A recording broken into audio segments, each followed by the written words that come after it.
Quantum byte என்ற quantum byte என்பதை உடல் வெப்பநிலையில் அதை பாதுகாத்து நம் அற்புதமான ஒரு கணிப்பொழியை நாம் கொடுக்க முடியும். அவங்க சொல்கிறாங்க குவாண்டம் வெப்பநிலை வந்து -275°C வரை குளிர வைக்க வேண்டுமாம். அதுக்காகவே 50 கோடி ரூபா அவங்க கேட்குறாங்க. அதுதான் விஷயமே.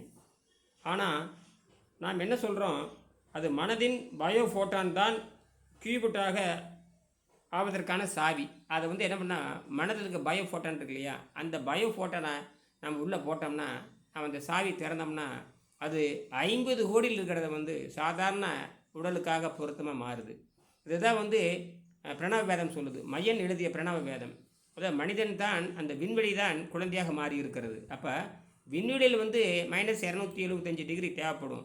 அது மனிதனாக மாறுகின்ற பொழுது, அது மனதை அடிப்படை கொண்ட உடலாக மாறுகின்ற பொழுது, அது பூமியுடைய வெப்பநிலை 35°C வாழ பழகி கொள்கிறது. அதற்காக நாம் என்ன செய்யணும்? அதனால் நம்ம என்ன செய்யணும்? அது நம்ம உடல்லையே இருக்குது. என்ன இருக்குதுன்னு கேட்டிங்கன்னா, மனோன்மணி என்று சொல்லக்கூடிய பீனியல் கிளாண்ட் இருக்குது. மனோன்மணி என்று சொல்லக்கூடிய பீனியல் கிளாண்ட் இருக்குது. அப்புறம் நம்ம உடம்பு நைட்ரிக் ஆக்சைடு இருக்குது. அதுக்கப்புறம் வந்து மெலோனின் இருக்குது.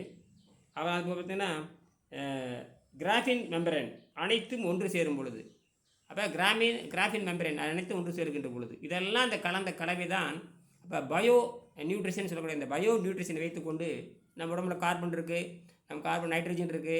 நம்மளோட பார்த்தா 92 தனிமங்களும் அங்கங்கே பார்த்தீங்கன்னா அந்த லேசான பார்வையில் இருக்கும். இது அடர்த்தியாக இருக்கிற பார்வை என்பது OCHN அடர்த்தியாக இருக்கும். பார்த்தீங்கன்னா ட்ரேஸாக இருக்கும், லேசாக இருக்கும். அதனால் யுரேனியம் கூட இருக்கிறது, தோரியம் கூட இருக்கிறது, எல்லாம் இருக்குது. ஆனால் அது வந்து பல கோடியில் ஒரு அணுவில் ஒரு கோடியில் ஒரு மடங்கு தான் இருக்கும். ஆனால் அதுவும் அந்த தன்னுடைய வேலை செய்யும். அதுதான் அந்த பயோஃபோட்டான். அதற்கும் நமக்கு விண்வெளிக்கும் நம்முடைய ஹாரிஜான் பிளாக் ஹோல் வரைக்கும் நமக்கு இருக்குது. அந்த லிமிட் வரைக்கும் நம்ம உடம்புக்கு போகும்.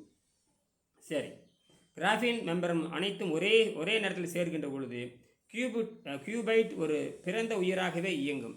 இப்போ கையில் ஒரு குழந்தை வச்சுட்டு எப்படி இருக்கும், அது வந்து -275 தோன்றி தான் அது 35° குழந்தையாக மாறி இருக்கிறது. அதுதான் மனித குழந்தை.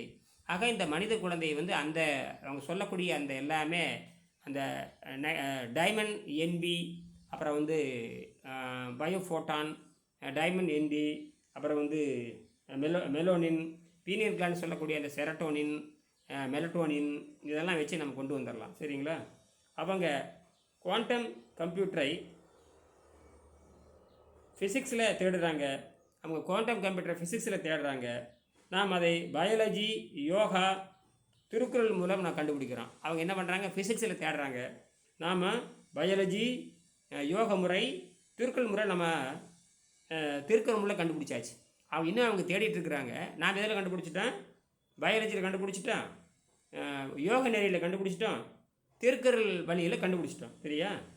சரி, அவங்க லேபில் சிப்பில் அடைக்கிறாங்க. நாம் எளிய மனிதனோட உடம்பில் அந்த லாஜிக்கை ஆக்டிவேட் பண்ணுறோம். நீயே கணினி, நீயே உயிர், நீயே கூடியிருக்கும் உயிரின் சிந்தனை. திருக்குறள் 263, 353 இதெல்லாம் சொல்லுது. To a doubtless mind, the heavens come near.